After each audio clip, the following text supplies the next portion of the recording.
Bienvenue dans Questions du soir, votre émission de dialogue et de débat en direct chaque jour de la Maison de la Radio. Aujourd'hui, spectacles historiques, la guerre culturelle a-t-elle commencé? On en discute jusqu'à 19h.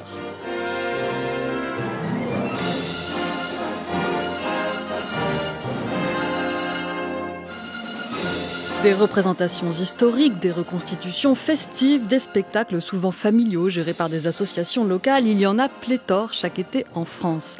Mais cette année, dans le sillage du Puy du Fou et de son succès jamais démenti, des spectacles de plus grande envergure se développent et l'on observe que l'extrême droite s'y intéresse de plus en plus. Dernier épisode de ces tensions politiques, le label des plus belles fêtes de France auquel nombre de petites communes voulaient adhérer, mais dont elles se sont désengagées au début du mois d'août après avoir découvert la main du milliardaire d'extrême droite Pierre-Édouard Stérin derrière. Alors, le spectacle politique peut-il n'être qu'un simple divertissement? Comment les idéologies façonnent-elles nos représentations du passé? Assiste-t-on à une nouvelle guerre culturelle? Autant de questions dont nous allons débattre en compagnie de trois invités. À mes côtés, Corentin Stemler. Bonsoir. Bonsoir. Vous êtes auteur et metteur en scène, fondateur de l'association Symphonia Productions et on vous doit le spectacle La Dame de Pierre consacré à Notre-Dame de Paris. À distance depuis les studios d'ici Sud-Lorraine à Nancy, Justine Breton. Bonsoir. Bonsoir, merci pour l'invitation. Médiévaliste, vous êtes maîtresse de conférences à l'université de Reims-Champagne-Ardenne, spécialiste de la légende arthurienne et de ses adaptations contemporaines. Enfin, à distance également, Martial Poirson. Bonsoir. Bonsoir. Historien de la culture, vous êtes professeur à l'université Paris 8 Vincennes-Saint-Denis. Merci à tous les trois d'avoir accepté de participer.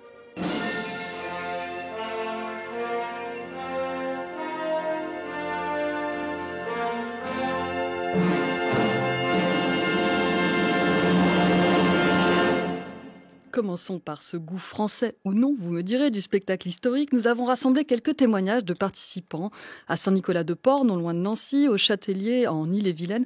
Beaucoup de joie et de plaisir, écoutez. Franchement, voir comment le spectacle se monte, c'est quand même extrêmement intéressant. Cette année, je suis encore comédienne et danseuse, du coup.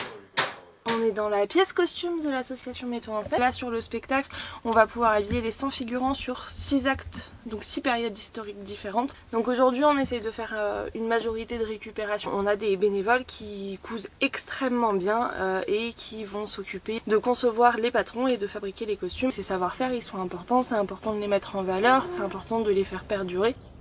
On incarne le rôle d'une femme qui a vraiment vécu toute cette période-là. C'est quand même un peu inouï. Parce qu'on n'a pas idée qu'une personne puisse vivre autant d'événements dans une même vie. Ouais, on a découvert pas mal de choses. En plus, comme on fait la même chose en histoire cette année, c'est très bien. Cette histoire qu'on vit au quotidien, c'est vrai que c'est toujours émouvant aussi. Ça, c'est fou. Et on pense effectivement à nos ancêtres, arrière-grands-pères, grands-parents. C'est important pour nous. Franchement, s'il y a quelque chose qui se présente comme ça près de chez vous, il faut vraiment le faire. On apprend à faire plein de choses. C'est vraiment... Les gens sont sympas. Donc tout le monde peut participer, même handicapé. Le spectacle historique populaire a une longue histoire. Martial Poirson, est-ce que vous pouvez nous en dire quelques mots pour commencer? Je crois que le spectacle historique populaire est consubstantiel à la naissance du théâtre. On pourrait quasiment faire remonter son histoire à la cité grecque, aux grandes Dionysies, où finalement l'essentiel de la programmation était un mélange de mythologie et d'histoire. Au Moyen-Âge également, on pense au mystère, ces formes qui étaient inventées pour faire une sorte de paraphrase des écritures bibliques et donner accès finalement aux écritures à une population qui majoritairement n'avait pas accès au texte et qui impliquait, et c'est intéressant pour notre sujet ce soir, toute la communauté urbaine finalement, puisque les gens étaient impliqués aussi bien dans la représentation en tant que telle que comme spectateurs. Mais je crois que la naissance véritablement d'un spectacle historique populaire laïque remonte à la Révolution française, une époque où le théâtre est considéré comme une école du peuple ou comme une école de l'âge adulte et où se met en place, à travers les lois de 1791 sur la liberté des théâtres, toute une conception didactique en fait du théâtre comme moyen de permettre en fait d'accéder à des connaissances pour une population qui à l'époque est encore majoritairement privée d'éducation. Et puis on pourrait dire que l'époque actuelle, dans le sillage des grands spectacles des années 70, renoue avec ça, avec d'un côté les parcs à thème, je pense qu'il va en être question beaucoup ce soir. Et d'un autre côté, les grandes cérémonies publiques, je pense en particulier au grand défilé de 1989 en hommage au bicentenaire de la Révolution, et puis plus récemment, les Jeux Olympiques de 2024 qui ont fait une large place à l'histoire dans la programmation de Thomas Joly. Donc une histoire didactique et communautaire qui revient aujourd'hui. Cela dit, actuellement, certaines périodes ont peut-être plus la cote que d'autres dans ces spectacles historiques. Le Moyen-Âge est tout particulièrement apprécié et mis en scène. Est-ce que vous pouvez nous l'expliquer, Justine Breton ? Oui, je pense que ça fait partie des... Il n'y a pas que les spectacles, ces effets de fête vivante qui s'emparent du Moyen-Âge. On retrouve en fait le Moyen-Âge un petit peu partout dans la production culturelle. On retrouve beaucoup d'époques, mais le Moyen-Âge, statistiquement, est quand même extrêmement présent. Je pense que c'est parce que c'est une période qui est à la fois très familière et suffisamment éloignée de nous pour qu'elle ait cette malléabilité et qu'on puisse en faire un petit peu ce qu'on veut. Il y a un côté familier avec le Moyen-Âge, on a l'impression qu'on le connaît, on a des vestiges, on a des cathédrales, on a des restes de châteaux ou des choses comme ça autour de nous, on grandit avec des contes de fées qui se passent au Moyen-Âge. On a cette espèce d'ancrage culturel très présent, notamment en France et en Europe. Mais malgré tout, c'est une époque qui est suffisamment éloignée de nous chronologiquement pour qu'on puisse s'amuser un petit peu avec, tout simplement, pour qu'on puisse aussi y projeter des choses. On connaît beaucoup le Moyen-Âge, mais on croit aussi beaucoup le connaître. Donc, c'est dans cet entre-deux de familiarité et d'éloignement qui fait que c'est une période extrêmement propice à être utilisée, à être réinventée constamment, d'autant que le Moyen-Âge, c'est quand même 1000 ans d'histoire, globalement. Il s'est passé énormément de choses, ce qui fait qu'on a la possibilité de puiser un peu dans la période qu'on veut, un peu dans le siècle qu'on veut, pour mettre en avant tel point précis. Donc il y a un côté bac à sable très pratique dans le Moyen-Âge qui nous permet de construire et de projeter un petit peu toutes les valeurs qu'on veut aujourd'hui. Ludique et malléable, donc le Moyen-Âge fait florès de spectacles. Vous-même, Corentin Stemler, vous êtes non seulement auteur et producteur de spectacles, mais vous avez aussi été bénévole, je crois, au Puy du Fou. Est-ce que vous pouvez nous dire un mot de cette expérience de participation à un spectacle historique, mais vraiment du côté des acteurs et des bénévoles ? Je retrouvais tout à l'heure dans l'énergie des témoignages que vous diffusiez au début de cette émission, véritablement ce que j'ai pu vivre au Puy du Fou. J'y suis devenu bénévole quand j'avais 10 ans, à un âge où l'imaginaire est encore très important, et j'y ai développé un peu un panthéon personnel de héros, et puis aussi un amour pour le spectacle vivant, pour la scène.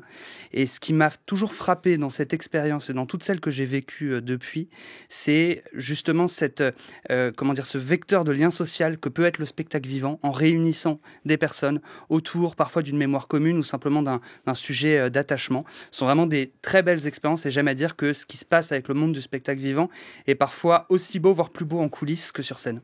Mais entre les fêtes villageoises dont on a entendu quelques échos en début d'émission et puis votre spectacle sur Notre-Dame de Paris, la Dame de Pierre, donc Corentin Stemler, il y a quand même un monde. Est-ce que vous pouvez nous dire d'abord, nous présenter ce spectacle que vous mettez en scène et puis nous raconter comment dans ce monde local, associatif qu'on a un peu entendu, progressivement on voit des professionnels s'y intégrer, des entrepreneurs. Alors, la Dame de Pierre, le spectacle que j'ai monté, c'est le grand spectacle qui raconte l'histoire de Notre-Dame de Paris, en tout cas qui présente des événements, des personnages liés à Notre-Dame de Paris depuis sa construction jusqu'à aujourd'hui, jusqu'à son histoire récente, c'est-à-dire évidemment son incendie et son chantier de restauration. C'est un spectacle qui a été créé au Palais des Congrès de Paris, qui est actuellement en tournée dans les Zéniths, et que j'ai créé avec une association dont j'étais le président, et qui a réuni au début 200 jeunes bénévoles qui se sont lancés ce pari fou de créer un spectacle au Palais des Congrès de Paris. Et c'est une aventure qui nous permet aujourd'hui de professionnaliser le spectacle avec une troupe où certains bénévoles ont pu se lancer dans ce métier, sont devenus aujourd'hui intermittents du spectacle. Donc vous réussissez à vivre de ces productions, c'est votre métier. Et parmi les membres de l'association qui participent à ce spectacle, il y a une partie de professionnels et encore une partie de bénévoles ? C'est encore effectivement un modèle hybride, avec maintenant 40 intermittents du spectacle qui sont sur scène. Et surtout, ce qui est beau dans cette histoire, c'est qu'on a tous progressé et grandi ensemble. Quand j'ai lancé la Dame de Pierre il y a 5 ans, c'était véritablement une aventure purement associative, amateur, et qu'on est tous devenus professionnels, que ce soit les comédiens ou le metteur en scène, au fur et à mesure de l'expérience qu'on a vécue. La grande matrice des reconstructions reconstitutions historiques contemporaines, je pense qu'on peut le dire sans se tromper, c'est le Puy du Fou en Vendée, fondé par Philippe de Villiers, qui abrite aussi bien un grand spectacle nocturne, la ciné-scénique, un parc à thème, où il y a des combats de gladiateurs, des invasions vikings, des tournois médiévaux qui sont reconstitués. Quelle est la clé de son succès, de votre point de vue, Corentin Stemler ? 2,8 millions de visiteurs quand même l'été dernier, le parc est le plus visité après Disneyland et le parc Astérix. Alors d'abord, je pense que la clé principale du succès du Puy du Fou, et ce qui fait qu'il s'est démarqué par rapport aux autres spectacles qui ont pu naître dans les années 70, c'est évidemment l'ambition du Puy du Fou et son savoir-faire aujourd'hui technique, artistique, reconnu à travers le monde. Le Puy du Fou a reçu des Oscars de meilleur parc du monde, ces spectacles sont régulièrement primés, et c'est d'abord la première raison. On voit au Puy du Fou des choses qu'on ne voit pas ailleurs, qui sont extrêmement spectaculaires, avec des cascades, des effets techniques qui sont très propres finalement, qui ont fait la marque de fabrique du Puy du Fou. Et puis il y a aussi, je pense, cette volonté, ou en tout cas ce souhait du public d'avoir un imaginaire, d'avoir des sujets, des personnages auxquels on peut se rattacher, des grands héros.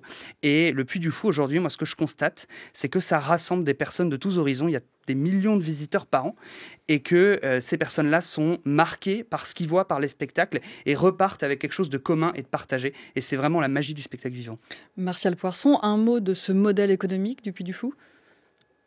C'est un modèle économique très habile puisqu'effectivement il vise un très très haut niveau de technicité, donc il y a un réel professionnalisme de ce qui se passe sur scène et ça fait la clé du succès. On est dans des spectacles qui sont un peu sidérants et qui permettent d'ailleurs parfois de saper le recul qu'on pourrait avoir sur le narratif, sur le récit. Je pense qu'on aura l'occasion d'en reparler, mais qui s'appuie également sur un terreau vivace de bénévoles, d'associations locales, avec ou sans objectifs idéologiques derrière, et qui donc va vraiment utiliser toutes les bonnes volontés pour pouvoir finalement réduire les coûts et concentrer véritablement les dépenses sur ce haut niveau de technicité qui fait son succès et sa renommée. Donc on est vraiment effectivement dans une sorte d'économie mixte au grand bénéfice finalement quand même d'une entreprise privée qui a des objectifs idéologiques quand même relativement clairs. À propos du spectacle vivant, c'est le grand échec du pass culture avec un taux ridiculement faible de moins de 2% des dépenses. Mais surtout, c'est l'illustration d'un véritable scandale, celui d'une mise au ban d'un complexe d'art vivant exemplaire comme le Puy du Fou.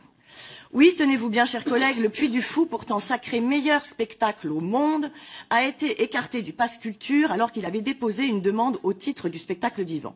Pourquoi une telle éviction, monsieur Cavalier ?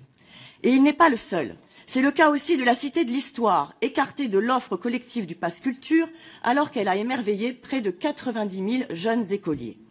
D'autres représentations plus modestes ne connaissaient même pas l'existence du pass culture, comme c'est le cas du spectacle historique de Saint-Fargeau, dans l'Yonne, qui rencontre pourtant un succès retentissant. Pourquoi un tel oubli ? Chers collègues, s'il est temps de lancer une remise à plat complète du pass culture, il convient d'abord d'en finir avec le mépris qui règne au ministère de la Culture pour les œuvres qui offrent aux jeunes Français un pays à aimer, un pays fort de son génie culturel et fier de son patrimoine millénaire. Anne Sicard, députée du Rassemblement national à l'Assemblée nationale, c'était le 15 janvier 2025. Dans le champ culturel, les subventions publiques jouent souvent un rôle crucial. Nombre de débats portent aujourd'hui sur la neutralité ou non de leur attribution. Mais ce qu'on entend aussi dans la bouche de la députée RN, c'est un pays à aimer, fort de son génie culturel, fier de son patrimoine millénaire. Justine Breton, le spectacle historique a une vocation patriotique aux yeux de certains. Est-ce que c'est nouveau ? Alors, c'est pas nouveau, c'est quelque chose qui est, on va dire, relativement récent dans l'histoire de l'humanité, si on veut prendre les choses comme ça. Mais c'est quelque chose qui se développe énormément à partir du moment où on construit ce qu'on appelle le roman national. C'est quelque chose qui globalement se développe dès le 19e siècle, notamment à la fin du 19e siècle, et qui prend de l'ampleur tout au long du 20e siècle et qui redevient à la mode aujourd'hui. Le roman national, c'est une façon de faire naître ou d'entretenir un sentiment nationaliste chez le public, chez les Français en l'occurrence. C'est-à-dire que ça va passer par une façon d'orienter la façon dont on présente l'histoire pour pouvoir valoriser les grands noms, je mets des grands guillemets, mais les grands noms de la France, les fameux grands héros dont on parlait juste avant. L'idée que la France s'est construite sur des personnalités fortes et sur une espèce de mythe de France éternelle. Voilà, c'est quelque chose qui revient beaucoup dans le roman national, cette idée que la France a toujours été une uni et qu'elle le restera et qu'il faut œuvrer justement à cela. Et le roman national se développe, je disais, vers la fin du 19e siècle, où on a cette explosion.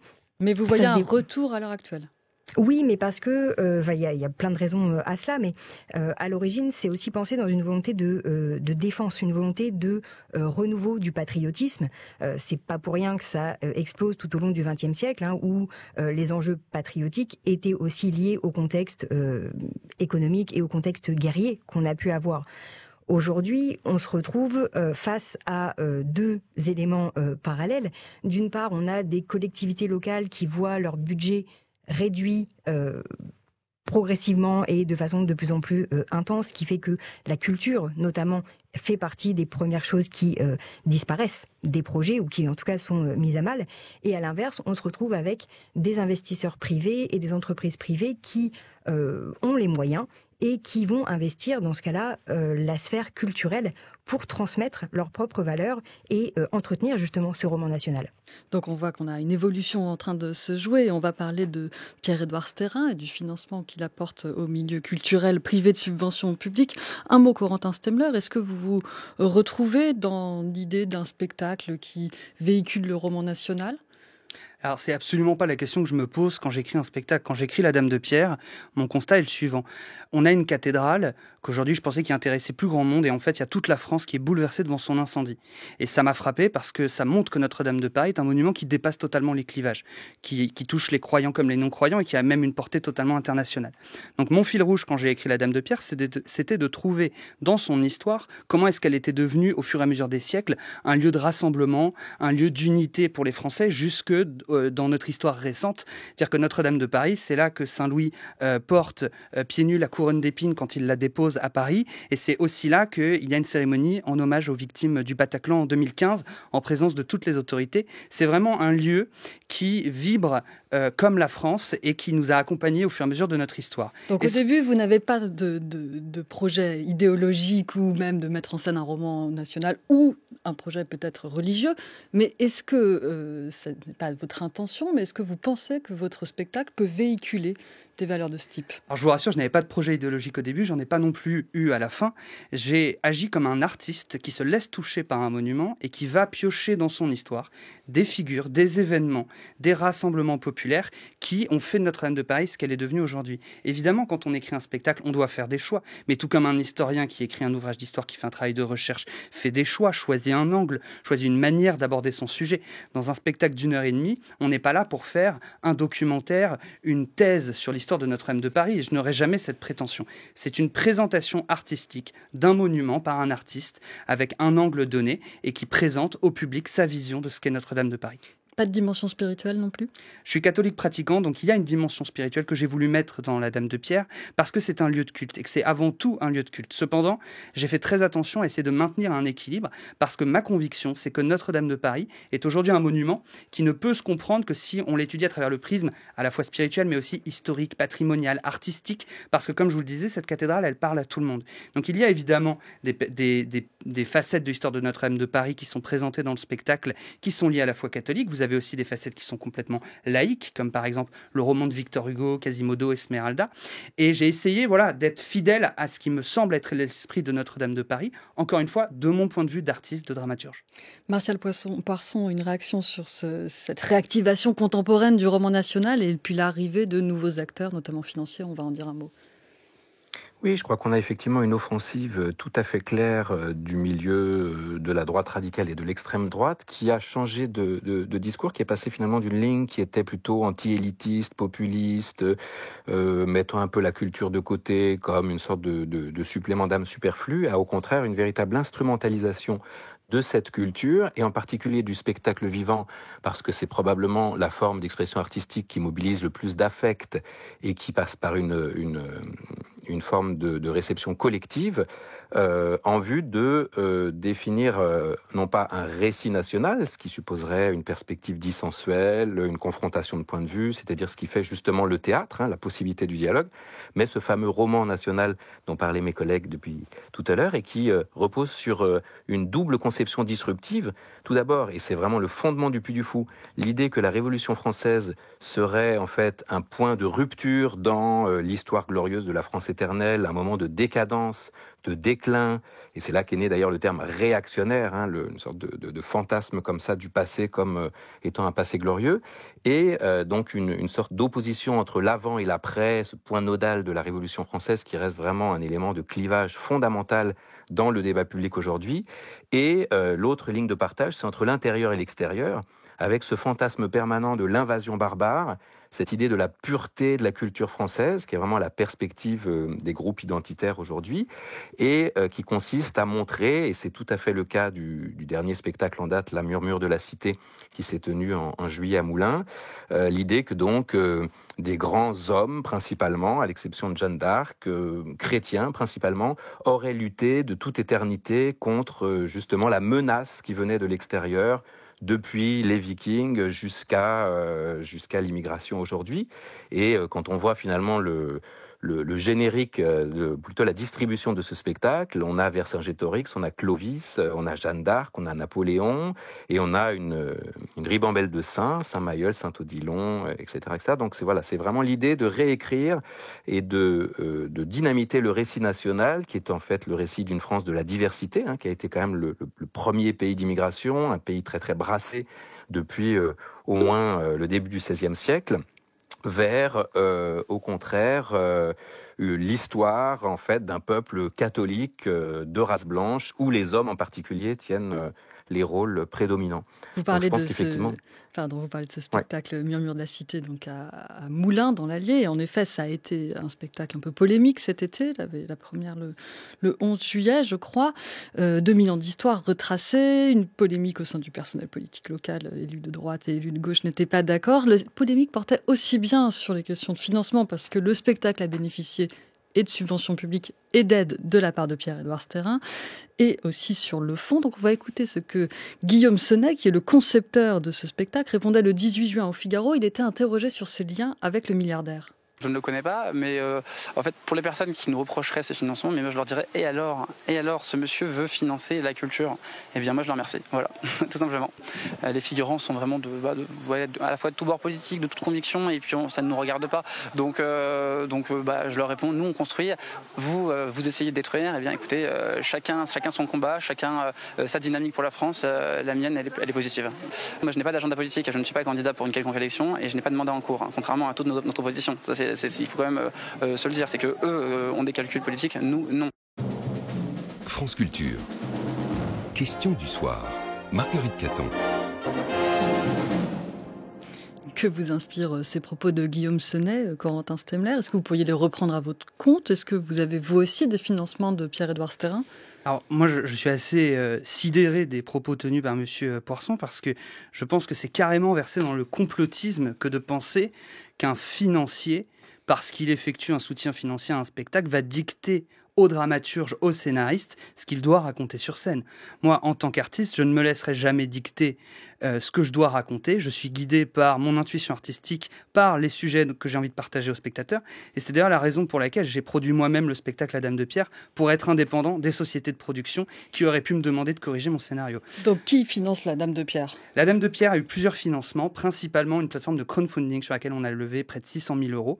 Ce sont des particuliers qui ont investi quelques tickets. Ce ne sont pas des investisseurs professionnels, c'est des personnes qui ont voulu nous faire confiance.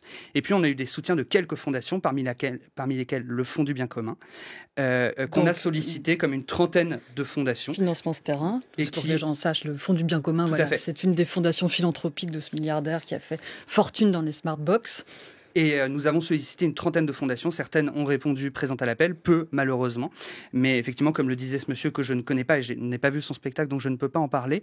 Mais si quelqu'un veut financer mes spectacles, qu'il n'hésite pas à me contacter. La culture est toujours en recherche de soutien et de personnes prêtes à jouer le rôle de mécène pour permettre à des œuvres de se créer. Vous parlez de mécénat. Quelle est la forme de ce type de financement ? Est-ce que c'est un don ? Est-ce qu'il y a une prise de participation dans votre association ? Alors c'est une association, donc il n'y a pas de prise de participation, il n'y a pas de capital. En l'occurrence, c'est un prêt et j'ai toujours mis fin aux offres de financement qui incluaient un droit de contrôle, par exemple, ou autre, pour rester totalement libre de nos décisions, de nos choix artistiques, évidemment. Cela dit, vous dites, c'est pas parce qu'on a un financeur qu'on va se faire dicter nos choix. Et on comprend bien que c'est pas lui qui tient le stylo et choisit la place que vous accorderez à Saint-Louis et à la Couronne d'Épines dans votre spectacle. Mais pour autant, on sait aussi que dans un milieu assez paupérisé, celui de la création culturelle, où on a dit que les subventions publiques baissaient, ne serait-ce que d'avoir un financeur, il va venir choisir un spectacle. Et a priori, son choix, il est idéologique, celui de Pierre-Édouard Sterrin. On le voit et il l'assume. D'ailleurs, il le dit assez clairement. Il a des ambitions politiques, il a des ambitions religieuses aussi.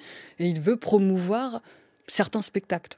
Écoutez, vous lui poserez la question de ses choix. Moi, ce que je peux vous dire, c'est que mon quotidien pendant 3 ans a été de prendre mon bâton de pèlerin. J'avais un scénario, j'avais un rêve, et d'aller frapper à des centaines de portes pour trouver des financements. Donc je pense que c'est plutôt un artiste qui cherche un financeur pour pouvoir faire exister son spectacle. Et je le rappelle, je l'ai dit tout à l'heure, la majorité de nos financements viennent justement de personnes particulières qu'on a réussi à convaincre, à qui on a dit, mais regardez, Notre-Dame de Paris, ça peut être un sujet qui rassemble les Français, justement, dans une société qui est tellement divisée.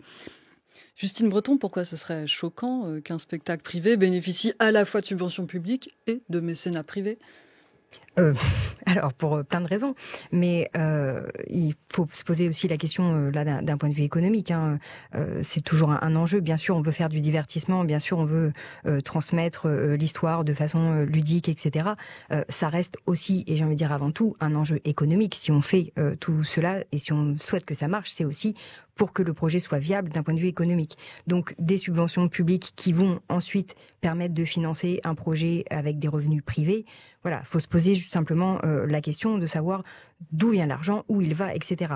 Après, je pense que les propos de Monsieur Stemmler sont un peu, on va dire, faussement naïfs par moment, parce que on a l'impression que lorsqu'on a des situations de mécénat, on n'a jamais d'intervention dans l'orientation du choix de la thématique, du casting ou autre.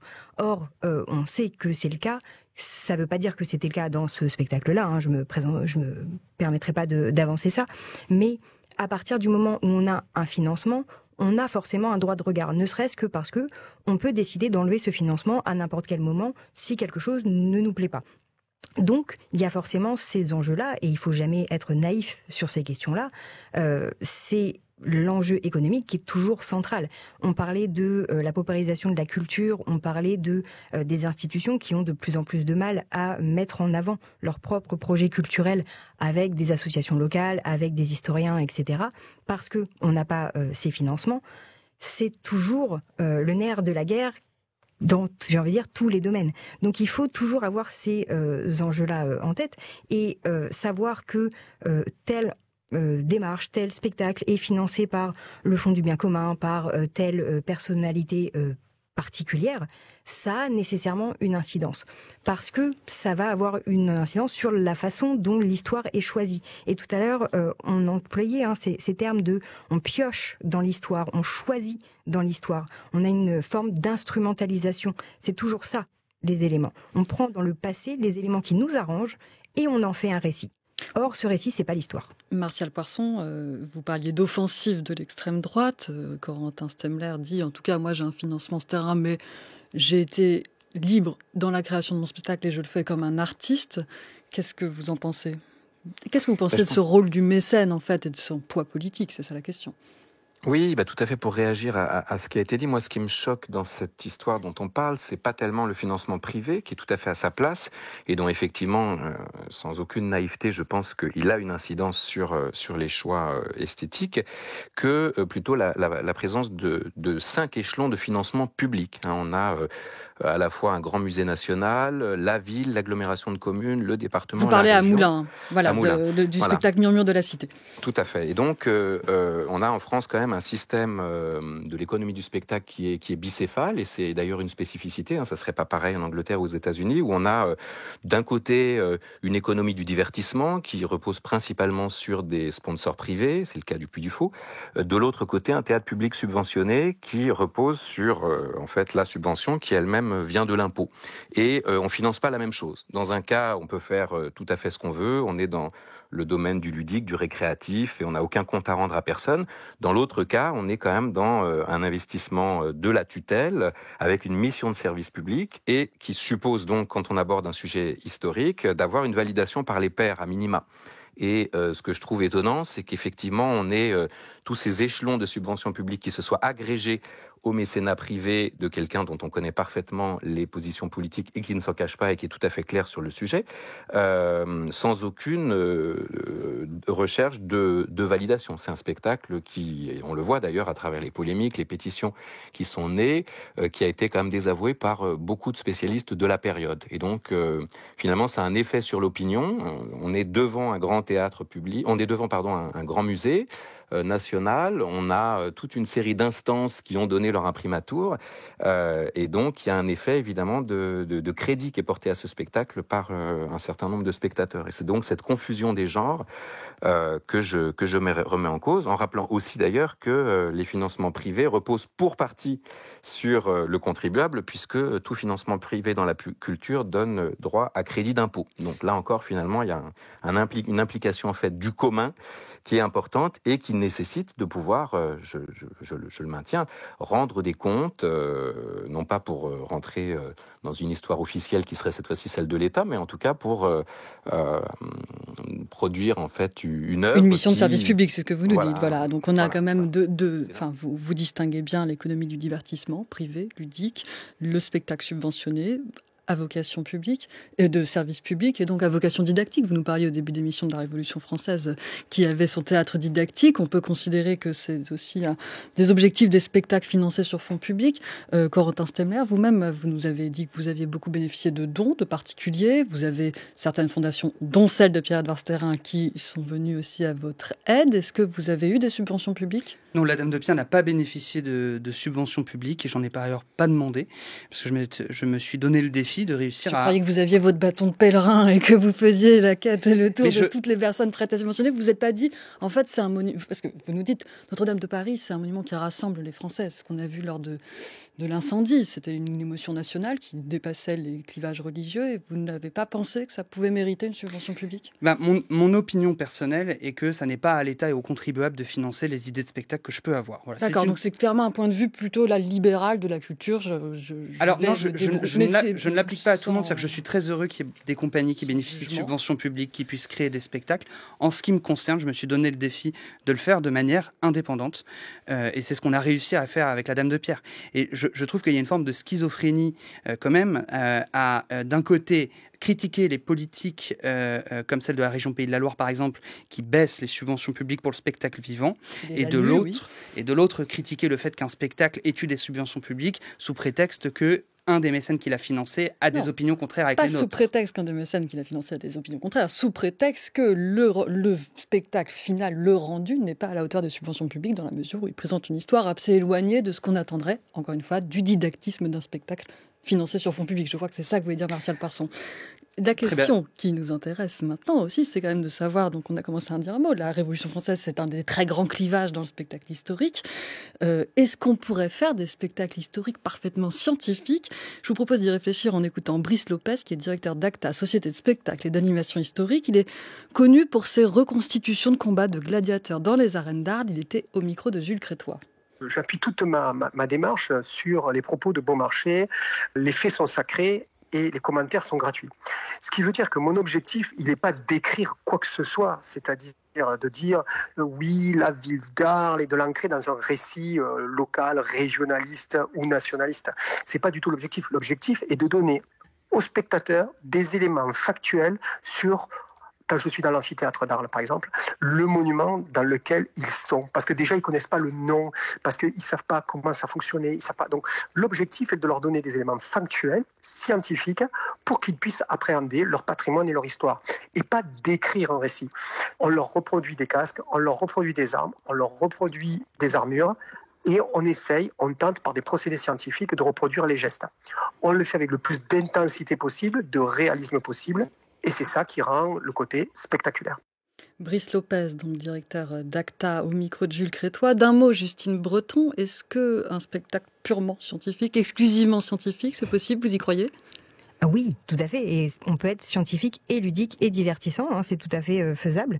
Je renvoie, si vous avez l'occasion, au livre Le Puy du Faux, qui était sorti en 2022, dans lequel 4 historiens et historiennes parlent du Puy du Fou, bien sûr, mais reviennent aussi à la fin sur des propositions, des spectacles qui pourraient être mis en scène. En plus, avec toute cette expertise technique et artistique dont on a parlé en début d'émission, mais qui s'appuierait sur l'actualité de la recherche et sur une pertinence scientifique avérée aujourd'hui. Un point très important reste à examiner avant la fin de cette émission, et j'y tiens, c'est celui de l'efficacité de cette guerre culturelle ancienne, en fait, dont on peut retrouver les sources dès la Révolution française, vous nous l'avez dit, Martial Poirson, et puis qu'on voit peut-être s'accélérer à l'heure actuelle. On a parlé du financement de Pierre-Édouard Stérin, et on pourrait aussi parler des intentions de Patrick Boucheron qui, depuis la cérémonie des Jeux Olympiques, veut lancer un spectacle historique républicain et inclusif. Ça sera au château de Chambord à l'horizon 2027. Donc voilà, le retour du roman national, une offensive politique, une guerre culturelle réactivée. Mais est-ce que c'est efficace ? Je veux dire, est-ce que des spectacles qui exaltent par exemple des valeurs historiques de droite, qui feraient l'impasse sur les heures sombres de l'histoire de France, est-ce que ça a le moindre effet politique sur les spectateurs ou est-ce que ce n'est qu'un leurre ? Et je voudrais votre avis à tous les trois. Corentin Stemler. Moi, je pense que ça serait vraiment prendre nos spectateurs pour des abrutis qui imaginaient qu'avec une représentation d'1h30, on va influencer leur vote, leurs idées. Évidemment que l'art, de manière générale, infuse quelque chose dans la société. Mais un spectateur qui rentre dans une salle de spectacle, il va être marqué par la beauté du spectacle, il va être ému, et il fait la part des choses ensuite. Il y a vraiment le travail de l'historien à différencier de la proposition artistique. Personne n'irait reprocher à Alexandre Dumas de faire appel à Richelieu dans ses romans. Le rôle de l'artiste, c'est de porter un regard, c'est d'apporter un angle, d'apporter peut-être un éclairage artistique, une présentation d'une légende, parfois d'un fait historique. Et ensuite, si le public veut se documenter, il y a tout le travail colossal des historiens, des personnes qui font de la recherche, qui est là pour ça. Et je pense qu'il ne faut vraiment pas mélanger les deux notions, parce que sinon on parle de deux mondes qui ne peuvent pas se comprendre. Oui, mais vous parlez des Trois Mousquetaires, et on pourrait dire que c'est vraiment le roman à l'origine d'une haine de Richelieu, d'une mécompréhension et d'un jugement complètement injuste de la part des Français sur ce grand homme d'État. Et que c'est d'une injustice totale du point de vue historique. Et que là, on a raté un objectif didactique. C'est pour ça que je vous disais que ce sont deux mondes qui ne peuvent pas se comprendre. Martial Poirson, votre avis ? Est-ce qu'il y a une efficacité, une efficacité politique du divertissement ? Oui, je pense qu'il y a une efficacité politique du spectacle, du grand spectacle d'ailleurs, de façon générale, et du divertissement, puisqu'on est dans une communauté qui se constitue dans le temps de l'événement. C'est la seule pratique culturelle qui suppose la coprésence des artistes et de ceux qui les reçoivent. On est dans un être ensemble, on est dans une efficacité performative redoutable. Le théâtre, en fait, bien plus que n'importe quel ouvrage, et même les jésuites eux-mêmes s'en étaient rendus compte,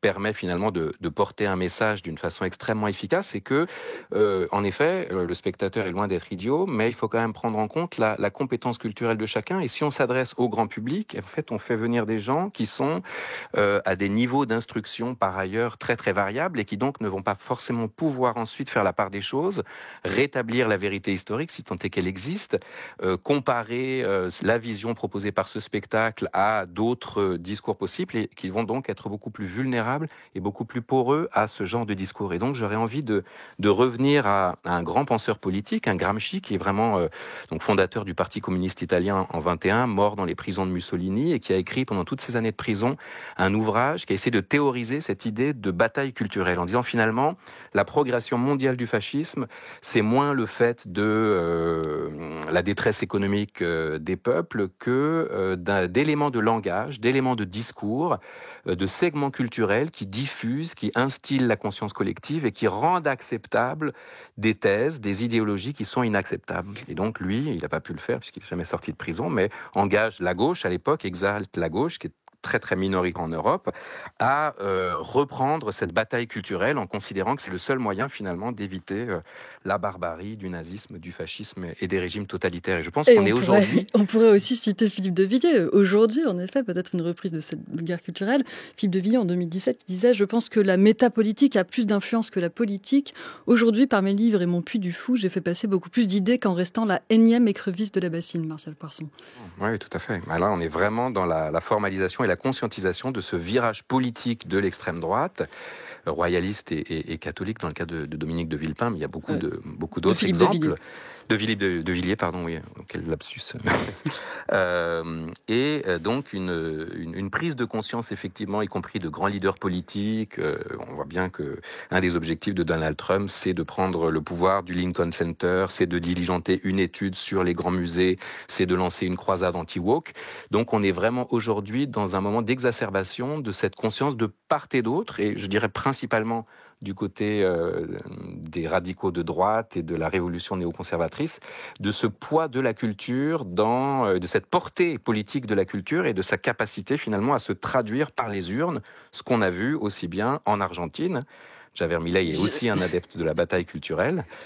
Il l'a théorisé, il l'a verbalisé que dans l'Amérique qui va fêter cette année les 250 ans de son indépendance sous haut contrôle politique. Justine Breton, qu'est-ce que vous pensez de cette bataille culturelle? Est-ce que vous pensez qu'elle a des effets qui peuvent aller jusque dans les urnes? Oui, moi je suis parfaitement d'accord avec mon collègue. Bien sûr, un spectacle ne va pas avoir une incidence forcément durable. Quoique, qu'on s'adresse aussi beaucoup, on parle beaucoup ici de spectacles qui s'adressent à des jeunes publics. Donc, faut pas oublier non plus le côté, l'influence que ça peut avoir durablement sur l'imaginaire de ces spectateurs-là. Mais en plus, on est dans un domaine de la répétition, de l'accumulation. On a de plus en plus de spectacles. Quand on est dans un parc d'attractions, en plus, tout va s'adresser à la transmission de ce même message. Donc il y a cet effet de répétition qu'il faut pas oublier et qui a bien été étudié de toute façon dans toutes les études sur le marketing, sur la publicité. C'est exactement le même principe. Et je pense qu'au contraire, pour moi, il faut mélanger histoire et divertissement parce que ça marche déjà et parce qu'on peut très bien le faire et que ça peut contribuer à transmettre l'histoire aussi de façon intéressante et à attirer des publics divers. On a aujourd'hui des masters d'histoire publique qui existent à Nantes, à Dijon, à Albi, à Créteil, etc.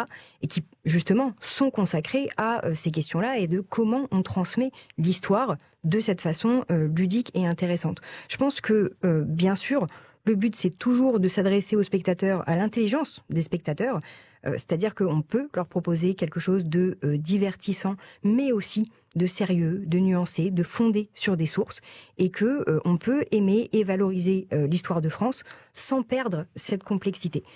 Alors, quant à Dumas et Richelieu, on pourra en reparler, mais je pense que c'est un autre débat. Un dernier mot, Martial Poisson, je vous laisse vraiment à peine une minute pour répondre à ma dernière question. Cette guerre culturelle dont on discute, est-ce qu'elle n'est pas toujours perdue par la gauche, au sens où critiquer un divertissement qui a créé du plaisir, du vivre ensemble, et une émotion positive, est-ce que c'est pas toujours le meilleur moyen d'apparaître comme un rabat-joie élitiste ?